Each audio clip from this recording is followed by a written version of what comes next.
prioritas yang selanjutnya itu kita mesti bayar hutang sih. Buat teman-teman yang punya hutang, tentu apapun kondisinya harus tetap dibayar. Terlebih pembayaran hutang kepada lembaga keuangan yang terdaftar di OJK. Karena apa? Karena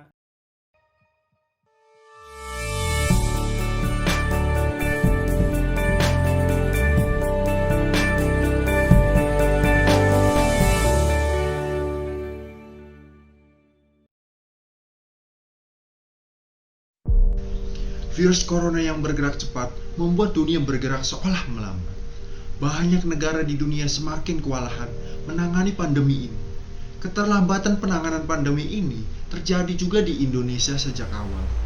COVID-19 ini dianggap lelucon oleh para pemimpin bangsa ini. Walau sudah diingatkan WHO beberapa kali saat menyebar dan mewabah, pemerintah juga menjadi lamban dalam penanganannya. Akibatnya, banyak pekerja dirumahkan hingga di PHK. Orang miskin baru mulai bertumbuhan, program bantuan pemerintah juga mulai digulirkan. Dari dana bantuan bagi korban dan masyarakat yang terdampak. Namun tak sedikit pula yang belum bisa merasakan bantuan tersebut.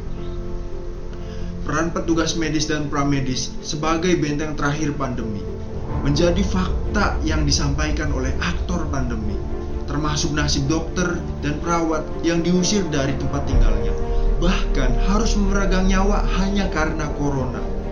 Apalagi sekarang menghadapi new normal, kita dipaksa membuat perekonomian menjadi pulih kembali. Lalu bagaimana dengan keuangan yang disebabkan pada masa pandemi yang semakin sulit teratasi?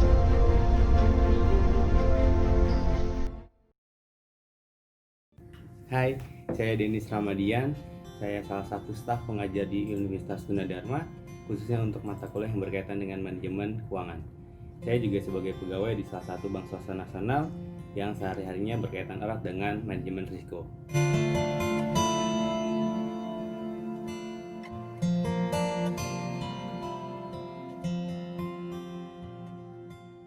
Oke, kita sama-sama tahu bahwa belakangan banyak banget berita negatif tentang perekonomian baik di dalam negeri maupun di luar negeri. Mulai dari kelangkaan barang, kenaikan harga, pengangguran, hingga ancaman resesi. Tentunya kita jadi harus lebih hati-hati dalam mengelola keuangan. Nah, berikut tips dari saya bagaimana mengelola keuangan di masa pandemi COVID-19 ini. Yang pertama, jangan panik. Ya, teman-teman gak boleh panik, karena semakin kita panik, semakin banyak kebijakan yang tidak irasional. Nah, oleh karena itu, setiap pembelian yang bersifat rasional, maka itu menjadi penting buat kita untuk lebih berhati-hati dalam pembeliannya. Kalau semakin kita panik, berarti semakin sering juga kita melakukan panic buying. Panic buying erat kaitannya dengan impulse buying. Impulse buying yaitu pembelian yang nggak rasional nih. Kalau pembeliannya udah nggak rasional, otomatis kita juga nggak memperhatikan lagi unsur harga, unsur kualitas, dan kuantitasnya. Jadi jangan sampai panik, tetap tenang. Yang kedua, kita perlu atur ulang prioritas pengeluaran kita. Ya, di masa seperti ini penting buat kita bahwa pengaturan prioritas keuangan jadi sesuatu yang wajib. Kalau misalnya buat kita mungkin pemenuhan kebutuhan pokok jadi yang paling utama. Tapi dalam hal ini pemenuhan kebutuhan pokok mungkin unsurnya jadi lebih banyak karena kita harus mempertimbangkan atau memperhatikan pembelian untuk vitamin, hand sanitizer. Mungkin di periode sebelumnya hal itu nggak pernah tuh kita perhitungkan. Apalagi harga vitamin dan hand sanitizer yang nggak murah, otomatis dana anggaran kita harus kita siapin nih untuk pembelian vitamin dan hand sanitizer. Selanjutnya, prioritas yang selanjutnya itu kita mesti bayar hutang sih. Buat teman-teman yang punya hutang, tentu apapun kondisinya harus tetap dibayar. Terlebih pembayaran hutang kepada lembaga keuangan yang terdaftar di OJK. Karena apa? Karena kita semua bakal tercantum atau terdaftar di sistem layanan informasi keuangan. Kalau misalnya kita ada telat bayar atau nggak bayar hutang kita, otomatis track record kita juga buruk. Kalau track record kita buruk, mau nggak mau kita bakal sulit ke depannya untuk melakukan pinjaman di lembaga keuangan yang sama atau yang lainnya. Selanjutnya, kita juga perlu memiliki asuransi kesehatan. Ya, kita sama-sama tahu di masa seperti ini asuransi kesehatan jadi penting. buat teman-teman semua yang udah punya asuransi kesehatan, tentunya saya harap pembayaran premi harus tetap berjalan agar manfaat dari asuransinya sendiri tidak hangus. Sedangkan buat teman-teman semua yang belum punya asuransi kesehatan, kayaknya udah ada waktunya nih buat cari informasi tentang asuransi. Kalau emang udah cocok dan merasa butuh, nggak ada salahnya kok buat beli asuransi sekarang. Selanjutnya, bisa juga disisihkan anggaran kita untuk nabung.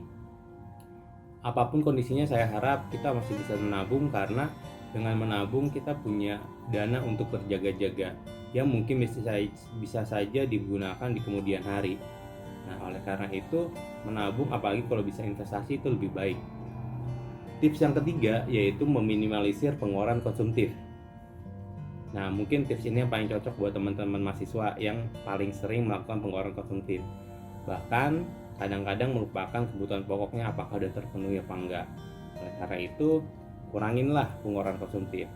Caranya memang agak susah, tapi selama kita bisa memberikan garis yang jelas mana kebutuhan, mana keinginan, saya rasa teman-teman pasti bisa kok meminimalisir kebutuhan konsumtif. Tantangannya memang berat, apalagi di media sosial sekarang ini semua kemewahan pasti diperlihatkan. Tapi selama kita bisa menentukan atau mengidentifikasi mana kebutuhan, saya kira teman-teman bisa memenuhi atau meminimalisir pengeluaran konsumtif itu sendiri. Tips yang terakhir dan keempat yaitu teman-teman harus lebih produktif. Ya, kita sama-sama tahu nih, makin banyak wirausaha muda yang udah sukses. Tentunya karena dia bisa memanfaatkan waktu luang di masa pandemi COVID-19 ini. Kalau mereka bisa, berarti kita bisa juga. Dan dari situ teman-teman harus bisa cari peluang gimana caranya mendapatkan penghasilan tambahan. Mungkin bisa jadi reseller atau bahkan jualan makanan.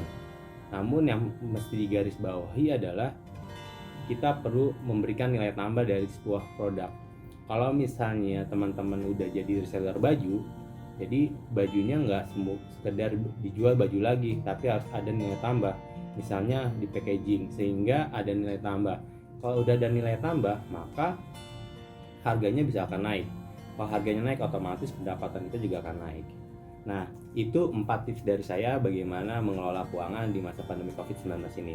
Saya ulang ya, yang pertama itu teman-teman nggak boleh panik.